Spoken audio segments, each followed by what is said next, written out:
What's going on, guys? D-pad first. Welcome back to more of my thoughts.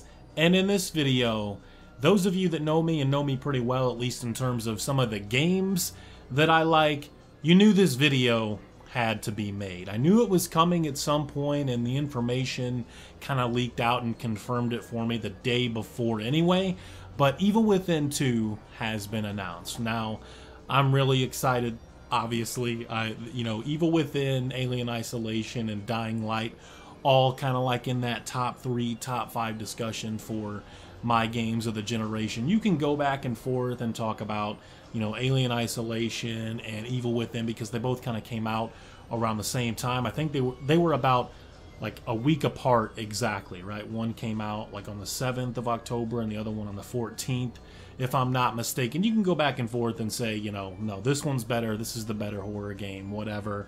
I mean, that's all. It is what it is. They're both great. I would love... It's hard for me, and I said this earlier to someone else, it's hard for me to think, this is the most difficult thing, it's hard for me to think about the Evil Within and not think about Alien Isolation 2 because they were both so close together and they were both so great. And again, just two of my favorite games from the generation, top 3, top 5.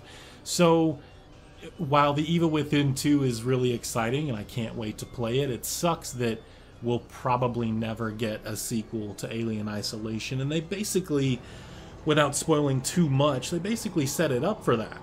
I mean, they're basically telling you, we would like to make a sequel to this game at the end of Alien Isolation, but we may never get that game. And from what I understand, the developers of that game, some of the key members have moved on to other projects and other studios and stuff, so it may never happen, but they nailed that atmosphere. They just nailed the world of Alien, the universe of Alien so well, and it sucks. Some people might even argue, I don't know if I agree, but some people might even argue that Alien Isolation is better than the latest movie. I really liked the latest movie, but that's for a completely different video. So Evil Within 2, just enough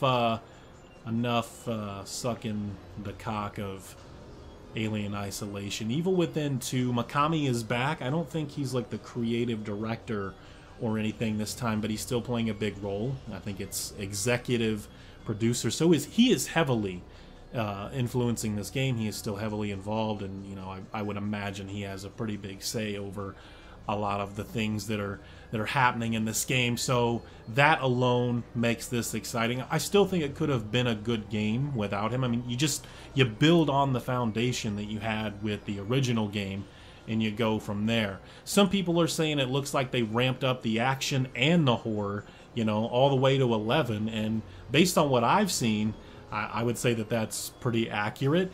It does seem like the gameplay, the way you move around and stuff, is maybe a little less tanky, a little less weighty, but it's still very much there. Just you can see it sometimes when he's walking around and stuff. I know a lot of those scenes, because they don't show you much, are probably scripted anyway, so of course he's going to be walking slow in some of those situations where they want to, scare you, or there's about to be a moment where, I mean, it's not that I can predict horror games or anything all that well. I mean, some of them I can, but I don't want to play the Evil Within and be like, something's about ready to happen right here. I mean, there's going to be those moments anyway, but I hope for the most part, I'm not sitting there thinking to myself, man, I already know something's about to happen here, and it's going to be crazy, and they're going to try to scare me. But since I already see it coming, it's probably not going to happen. But it wasn't so much that I played the Evil Within because there were tons of scary moments or anything. It was just a really good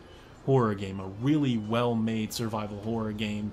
That did almost everything right. It almost ticked all of the boxes. It did have some issues, both on the technical side and the gameplay side. Some might even argue the pacing side of things, but I'm excited. I mean, Wolfenstein 2 is going to be cool as well. I mean, you get that like 2 weeks later or whatever, but I'm going to have a whole 2 weeks to talk my head off and just, rave about the Evil Within 2. I wanted this game so bad. A lot of people wanted The Last of Us 2, right? A lot of people wanted, a new Spider-Man game for the generation or something. We got that. Those are exciting games for some people. I'm excited for those games as well, but if there was one or two other games, you know, these are it. The Evil Within 2 was announced. Red Dead Redemption 2 has been announced for this generation.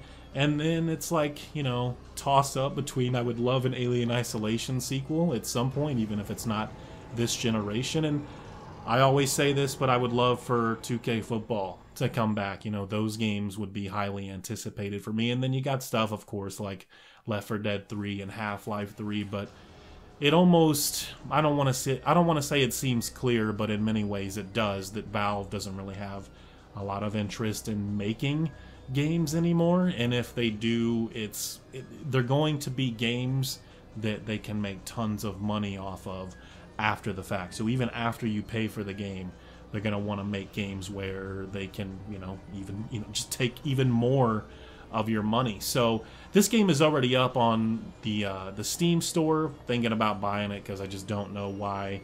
You know, I'm gonna day one the game anyway, so it's one of those things. Well, maybe just get it now. You're probably going to love it. You're going to probably day one it. So I'm excited. I am really, really excited. And you gotta just, you know, consider this my sort of review for the Bethesda E3 2017 conference as well.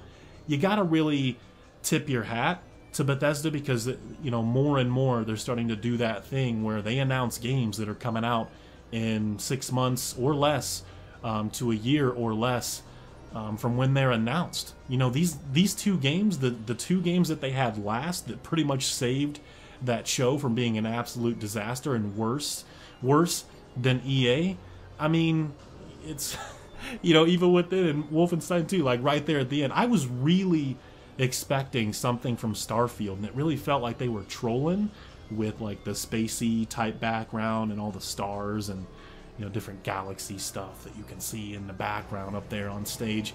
I really thought that they were going somewhere with that. I thought maybe, you know, after Wolfenstein it was going to happen, but I think right before Wolfenstein they said something about, and now to our final attraction or something like that. I'm like, oh no, it's going to be totally Wolfenstein because all that information leaked out too. And I'm like, so no Starfield, no Fallout 3, no Fallout New Vegas remaster in sight. I mean, they will definitely do another conference next year, and that should be really interesting. It's going to be Starfield or Elder Scrolls is definitely going to be there next year. I have no doubt in my mind. So that's my video. That's my take on the Evil Within and somewhat the Bethesda conference. I mean, it could have been really, really bad, but it was short, and in some ways it was kind of sweet, but I don't know if that was conference worthy. I could have just dealt with seeing Evil Within and Wolfenstein on their YouTube channel page. So maybe that's just me. Thank you, Bethesda. This is great. 2 games in the same month that are probably going to be Game of the Year material, at least for me. And that's it. You guys have a good one. Thank you for the continued support. Take it easy. Peace.